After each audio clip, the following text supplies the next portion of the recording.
Hello, Sploresville. It was a weekend, wasn't it?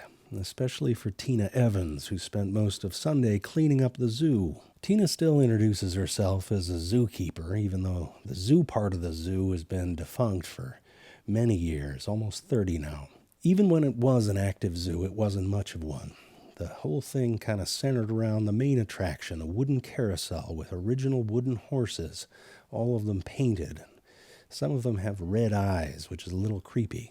Realistically, that's Tina's main job these days, the upkeep of that carousel, and she has a whole raft of special paints that she uses to touch them up once in a while, but zookeeper looks better on a business card. There's a circular path that surrounds the carousel, and small paths kind of go off that, like the spokes on a wheel.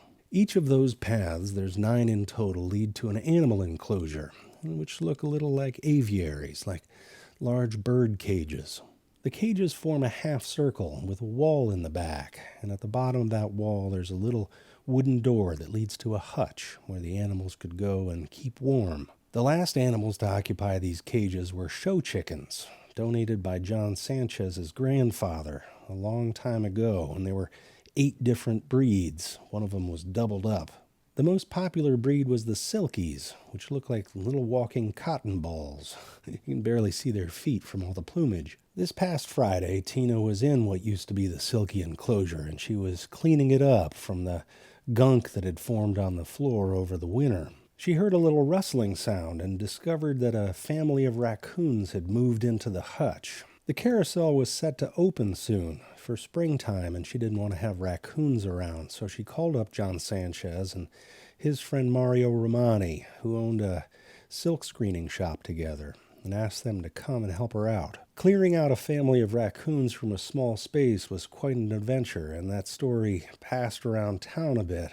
And that's how Elizabeth Campbell found out about it. Elizabeth has just turned 13, I believe, and recently she watched some nature documentaries that stirred up a passion in her related to wildlife that her parents had not seen in relation to any other thing. Elizabeth found the story of this displacement particularly upsetting because she took the point of view of the raccoon family. By middle of the day Saturday, she'd drawn up about 12 signs and posted them around town. The signs read, "Zoos are for all animals," and then she wrote her email address and then her name. Elizabeth's name drew a good amount of attention. She was quite popular, being so outspoken in general, and she received many emails from people who were just curious about what was going on. Using those email communications, Elizabeth organized a meeting at her house that evening, and about 5 families showed up.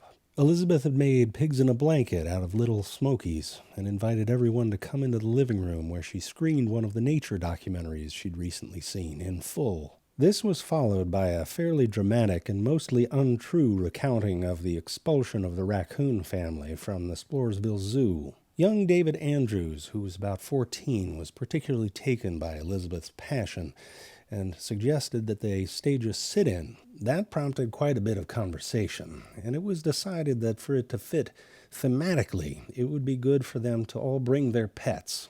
So on Sunday morning, when Tina Evans went to the zoo to do some final preparations for a Monday opening of the carousel, she was met by a large group of people waiting by the gate to be let in. There were a lot of dogs, and a number of cat carriers as well. Amy Levettis had brought her goldfish. Elizabeth's mother, slightly embarrassed, explained to Tina what was happening, and Tina decided to open up the gates of the zoo and assist in whatever way she could. She was feeling a little bad about the raccoons herself and felt that the universe always had ways of making things right. So for the next hour or so, Tina Evans helped all the parents lay down blankets on the floors of the 9 enclosures.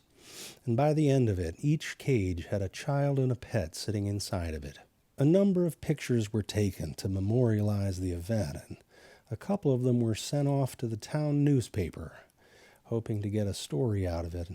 Unfortunately, they were sent without enough context, and that led to a number of very, very worried phone calls from the paper's editor. After enough time had passed, Elizabeth and her friends felt like they'd made their point, and Tina felt that way too. And she decided to open up the carousel one day early for all those in attendance. And it really was the best day the zoo had had for many, many years.